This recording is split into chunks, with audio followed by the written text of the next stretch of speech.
Nations not spending in their research programs or new technology are technically slaves, and that creates racism, which was caused by colonialism. Unfortunately, it is mostly spoken of negatively in those societies instead of understanding it. Logical thoughts will help us to understand why I'm saying it. In colonial times, local chiefs, kings, and religious leaders helped in that scenario to grow slavery and distance themselves from new technologies or research in their schools of thought.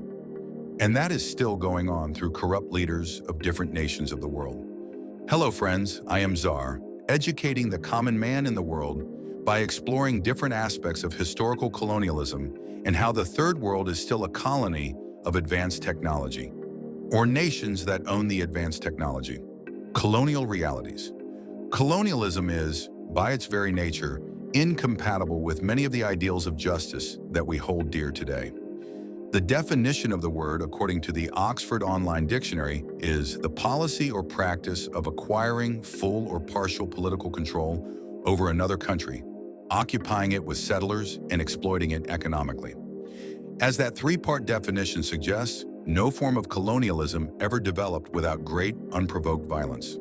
My specialism is the British Empire, in all its complexity over 300 years, across 25% of the Earth's territory at its height, and including over 40 colonies by the 20th century.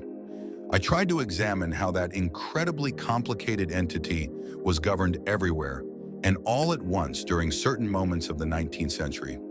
Unfortunately, the British Empire was no exception to the rule that colonialism entails unprovoked violence on a large scale. Let me take the three parts of the Oxford definition of colonialism to sketch out how the British Empire in particular was established and operated. What does political control mean in this regard? First, the acquisition of political control. Since by and large people don't want to be colonized by outsiders, it should come as no surprise that this was obtained, for the most part, violently. The Caribbean colonies were seized from prior colonial occupants, mainly Spanish and French, after they had already overseen the genocide of the region's indigenous peoples. The British capture of Trinidad, 1797, public domain. North America, Australia, and New Zealand were taken with the displacement and dispossession of indigenous peoples by emigrant British settlers and indigenous allies, with the frequent killing of those who resisted. India was obtained by the East India Company through a combination of actual and threatened armed force, as well as negotiation, bribery, women, and expensive gifts. In 1863, the invasion of Waikato, today's New Zealand, by the British. In the second half of the 19th century alone, over 60 colonial wars were launched by Britons establishing political control over southern, western, and eastern Africa, Afghanistan, and parts of the Middle East. Colonel Caldwell wrote a famous field guide to winning such small wars, as the British called them. But these invasions, expeditions, raids, battles, and massacres were anything but small in their consequences for the people killed, displaced, and subjugated, and for the societies broken by them. It is impossible to calculate how many people were killed in Britain's imperial conquest between the 17th and 20th centuries, since they were never systematically counted, but from the estimates we have of recorded conflicts, it is safe to say they number in the millions. The occupation of settlers, the second part of the definition of colonialism, resulted in the decimation of indigenous peoples as a result of both newly introduced disease and violence. Through meticulous, ongoing research, we now know, for example, that Aboriginal Australians were displaced from their land not only by smallpox, but also with the assistance of hundreds of separate, small-scale massacres, breaking up particular groups or clans. Those First Nations, Native Americans, and Aboriginal people who survived the occupation were forced to give up their cultures and even, in many cases, their children, so that they could be assimilated into the new white colonial society. Economic exploitation. Exploitation took various forms within the British Empire. Perhaps the most notorious was the capture and trafficking of over 3 million people on British ships, out of a total of 12.5 million, to be used as slave labor in the commercial plantations of the Americas. A form of slavery never before seen in human history, the sugar, tobacco, cotton, and other commodities that this chattel workforce produced were part of a process that transformed three continents. Between the 16th and the mid-19th centuries, much of Africa was destabilized as African polities either participated in the trade by selling captives or succumbed to raids themselves. The ecology of the Americas was fundamentally altered as commercial plantations replaced indigenous plant species and indigenous peoples were displaced, while Europe embarked on its great leap forward with the assistance of the capital earned through the domination of enslaved labor. While the Arab slave trade had operated across much of the eastern side of the continent for a millennium, its effects were nowhere near so far-reaching or transformative of the world economy. I hope you are enjoying my content. Your subscription, shares, and comments mean a lot to me. Thanks for encouraging me by hitting those buttons or leaving comments. Let us get back to our topic. Plan of a slave ship showing how slaves were stowed, manacled into the hold. But while the slave trade is the best-known example of economic exploitation and was of course brought to an end by campaigners in Britain in 1807, there was also the exploits of the East India Company. Once it had ceased to be a viable commercial trading entity, its business model consisted of extracting rent from Indians to send to British shareholders as dividends and enforcing the production of opium in India to smuggle into China, with which to buy tea for the European market. In 1851, setting up of an opium factory at Patna, today's India. The connections forged by these forms of colonial economic exploitation were truly global. The tea brought from China with narcotics from India was drunk in Britain, sweetened with the sugar grown by slaves in the Caribbean. And those slaves were generated in turn partly by bringing cloth from India to trade for captives in Africa. Finally, when the British government was the first among European nations to free slaves in the Caribbean in 1833, the shortage of labor on Caribbean plantations was resolved by resorting to India again for the recruitment of 1.5 million impoverished British subjects under indentured labor contracts. So I am afraid, like it or not, the study of British colonialism contains things that nationalists who believe in the timeless, fundamental goodness of Britons really don't want to hear, but which are essential to understanding how the whole system of empire came to operate. We may want to focus mainly on the British abolition of slavery, and indeed that's largely what we have done until recently, but we have to recognize that it was only a small part of the story. It gets worse though. As mentioned, elements of colonialism, political controlling, occupation and exploitation or occupied resources, the modern European empires, including Britain's, did something else that was quite novel. They associated status in their colonial societies with race, pioneering what we know today as racism. The European empires first created that association between status and race with the transatlantic slave trade. This was the first slave trade in history in which only black people could be enslaved. The Arab and ancient slave trades had no such hard and fast racial designation. In every colony sustained by Europeans, specifically racial hierarchies were imposed and maintained, not just before, but also, and to an even greater extent, after the abolition of slavery. Historians say the battle against slavery was won as the war against racism was lost.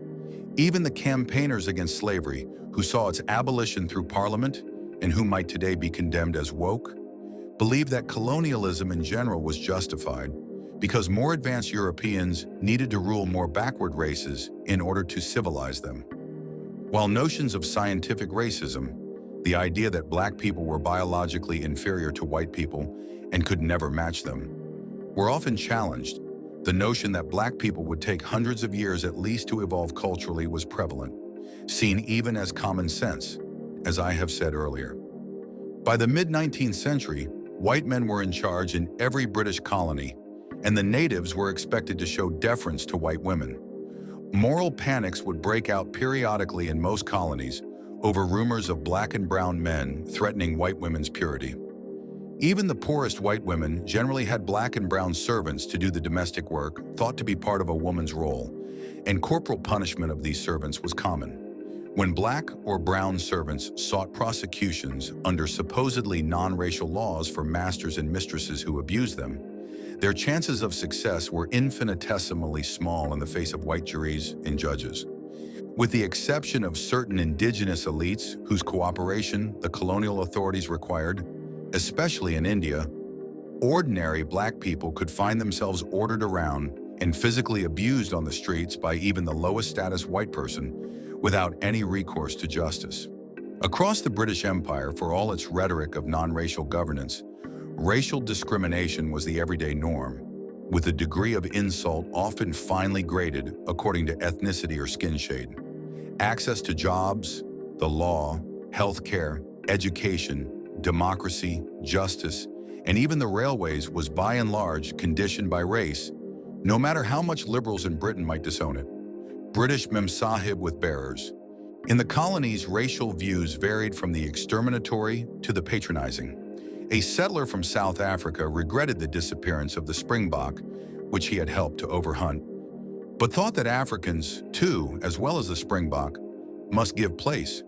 Is it just that a few thousand worthless savages are to sit like a nightmare upon a land that would support millions of civilized men happily? Nay, heaven forbids it.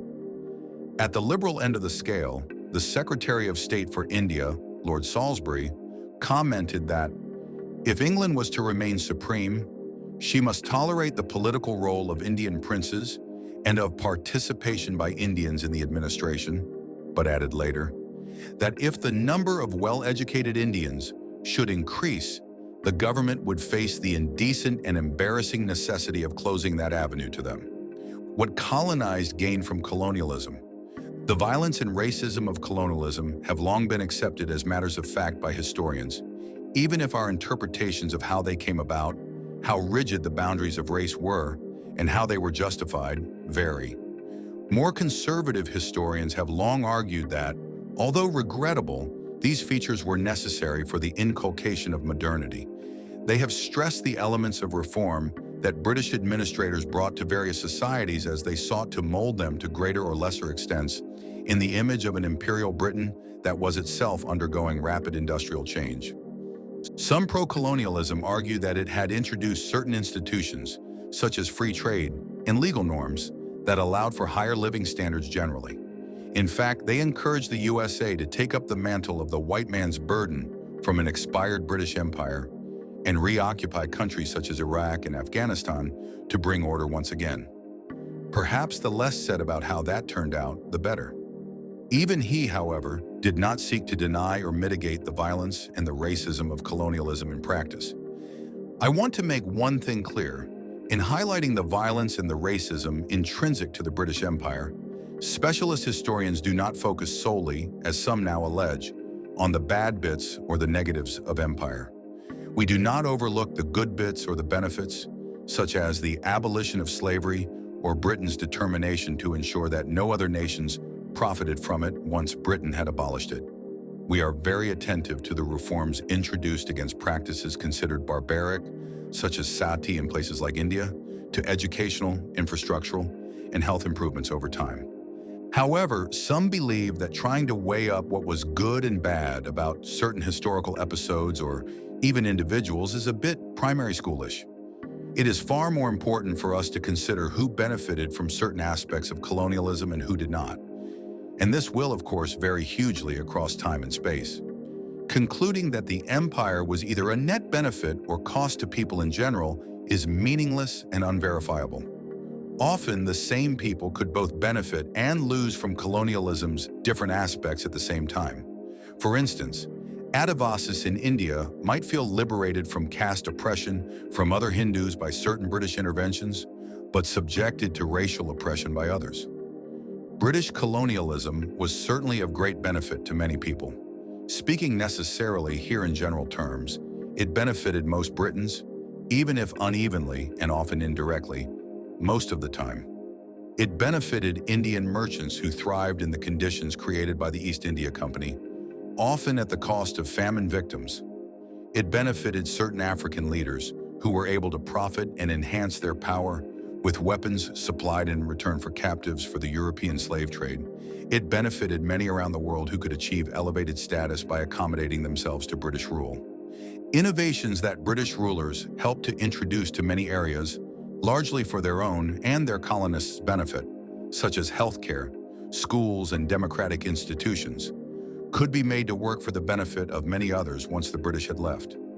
It should come as no surprise, though, that the interventions that benefited some could prove costly to others. And neither should it surprise us that the empire was administered largely for the benefit of Britons rather than subject peoples. It has been true of all empires throughout history that they exist primarily to serve the purposes of their citizens rather than their conquered subjects. So what is controversial? Let us talk about it. So what's happened to generate such controversy over the nature of colonialism just recently? My answer is that the intrinsic characteristics of colonialism, part of its very definition, may have long been known to specialists in the field and may even have been admitted by some of those who nevertheless believed that all the violence, all the coercion, and all the racism were necessary to some greater end. But what is crucial is that these characteristics, for the most part, have been ignored or disavowed in much of our public consciousness. Until recently, the most popular accounts of empire were nostalgic and celebratory.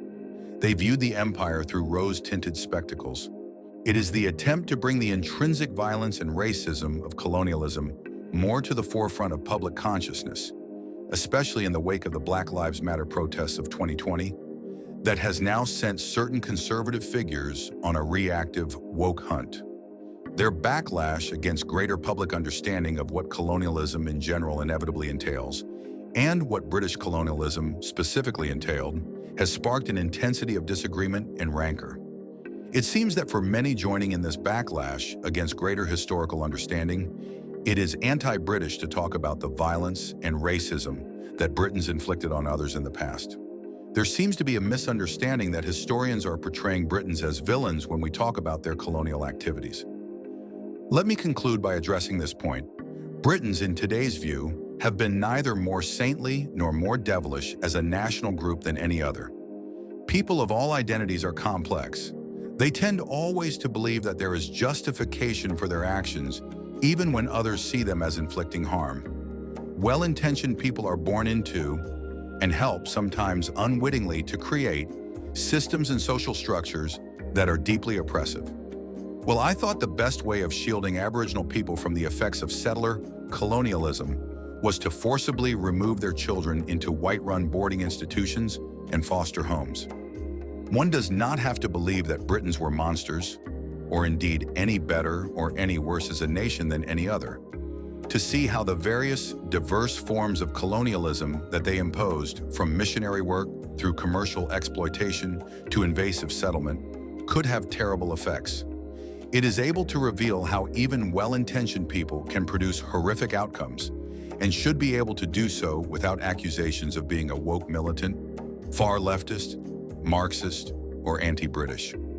Our job remains to tell it like it was, in all its complexity, regardless of how we are misrepresented and sometimes abused in the current culture war. Thank you for being with me, friends. If you like my content, kindly like, subscribe, and comment. It is really great to see you guys on my video. Until next time, bye-bye.